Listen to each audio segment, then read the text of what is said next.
পোলট্রির মাংস দেশি মুরগির থেকে হেভি টেস্ট হবে রান্নার কাজে সব কিছু। আপনাদেরকে আমি এই রান্নাটা করে দেখাচ্ছি, আপনারা এটা বাড়িতে একবার ট্রাই করে দেখতে পারেন। প্রথমে তো তোমার মাংসটাকে হলদি নুন দিয়ে কাঁচা মাংসটাকে ভালো করে মিশিয়ে নেবে, নিয়ে তারপরে তেলের ওপরে ছেড়ে দিয়ে হালকা করে ভেজে নেবে। তারপরে 5 থেকে 7 মিনিট দেখবে এতে একটু জল বেরোবে। জল বার হলে তোমার এটাকে তুমি এক কাজ করবে, একটু কিছুক্ষণ 5 থেকে 7 মিনিট রেখে দিলে জলটা মরে যাবে। মরে গেলে তারপরে 5 মিনিট হালকা করে ভেজে নিতে হবে। তারপর আগে প্রসেসটা দেখাচ্ছি, দেখতে থাকো। 1 কিলো মাংস প্রায় আধ বাটি মতন পেঁয়াজ লাগবে। তারপরে তোমার আদা রসুন ওখানে বাড়ছে এত মতন দিতে হবে। তারপর তোমার মশলাটা এই যে জিরে, এইটা ঠিক 1 কিলো মাংস এতটা মতন প্রথমে এরকম কাঁচাই ভাজার সময় দিয়ে দিতে হবে এতটা মতন। আর তাছাড়া খানিকটা বেটেও দেবে। এইটা মশলা নিয়ে কেন এইটা এটা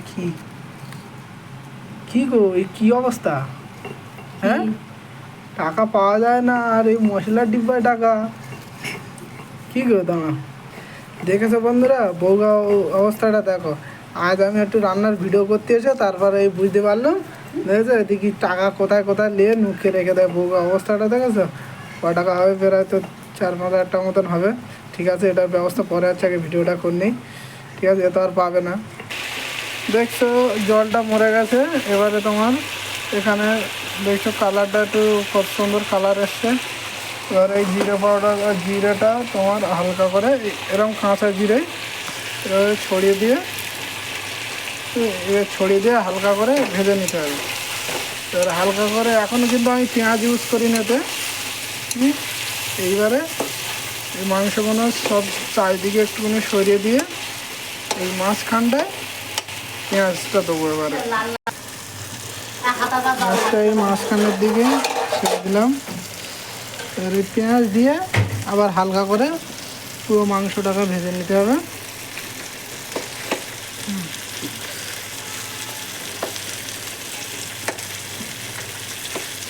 এরকম করে একবার ট্রাই করে দেখবে, যদি না টেস্ট হয় তারপর আমাকে বলবে কমেন্ট করে।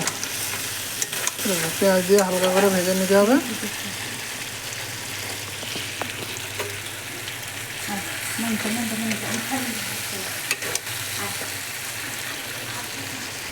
পেঁয়াজ তো সাধারণত সবাই আগে পেঁয়াজটা ভেজে নেয়, কিন্তু এখানে পেঁয়াজটা প্রথমে ভেজে নিলে হবে না। পেঁয়াজেতে একটা টেস্ট আছে, সেই টেস্টটা তোমার এই মাংসের সাথে দিয়ে একসাথে ভাজলে তবে ঠিক হবে। এবারে এই পেঁয়াজটা দিয়ে হালকা করে ভেজে নিলাম 2 মিনিট মতন। তারপরে এই রসুনটা দিয়ে দেবো। তারপরে জিরে বাটাটা যখন আমি লঙ্কা গুঁড়ো ইউজ করবো তখন লঙ্কা গুঁড়ো দেওয়ার পর দেবো। এখন আমার এই রসুন কাজটা, আদা রসুনটা দিয়ে দিই। আদা রসুনটা দিয়ে আবার 5 মিনিট মতন এটা আবার ভালো করে কষাতে হবে। এটা কিন্তু সাধারণত এখনও রং আসেনি, কেননা এখন আমি গুঁড়ো লঙ্কা ইউজ করিনি। এটা এখন ভাজার পরিস্থিতিটা চলছে। আর এই যে আদা রসুনটা দিয়ে হালকা করে ফের আবার ভাজতে হবে 2-3 মিনিট। এটাকে আবার ভেজে নিতে হবে, হালকা করে ভেজে নিলে তারপরে যেটা ইউজ করতে হবে, তারপরে এবারে তোমার ইউজ করতে হবে তোমার এখানে গুঁড়ো লঙ্কা।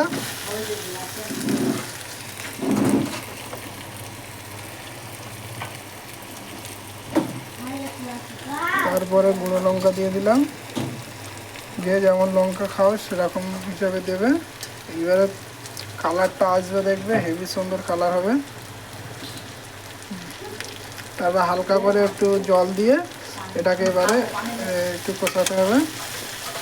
জল করতে হবে হালকা করে। এই গুঁড়ো লঙ্কাটা দেওয়ার পর অরিজিনাল কালারটা এবারে হেভি সুন্দর চলে আসবে।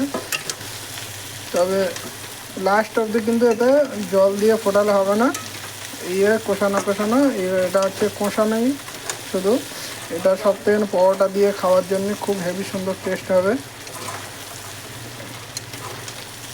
খুব সহজে, খুব তাড়াতাড়িতে এই পোলট্রির মাংস কষা এত টেস্ট সে আর বলে বোঝানো যাবে না। একটু তোমরা ট্রাই করে দেখবে, টেস্ট না হলে তারাও বলবে। এবার আমি এই জিরে বাটাটা দিয়ে দিচ্ছি, কাঁচা জিরে বাটা। কাঁচা জিরে বাটাটা দিয়ে এবারে এতে একটুখানি হালকা করে জল দিয়ে আবার কষাতে হবে। একটু জল দেবো। এবারে আমি হালকা করে জল দিয়ে দিলাম। আর এই জলটা দিয়ে একটু হালকা করে কষানোর মানে হলো যে লঙ্কা গুঁড়ো দিলাম, এখন লঙ্কা গুঁড়ো জিরে দিলাম, এইটা এবারে ভালো করে পেকে যাবে।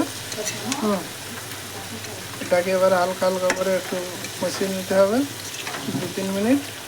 এবারে সেন্টটা সেই আসছে জিরে বাটাটা দেওয়ার পর। জিরে তো হয়ে এসছে, 90% হয়ে গেছে। এবারে এটা আমরা আর কিছুক্ষণ কষাবো। আমাদের মাংস কষা কমপ্লিট, দেখছো। এবারে কালারটা কত সুন্দর এসছে দেখো। তবে এতে আর জল দিলে হবে না।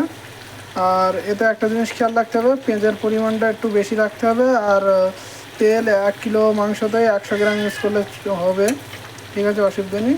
এই আমাদের মাংস কষা রেডি।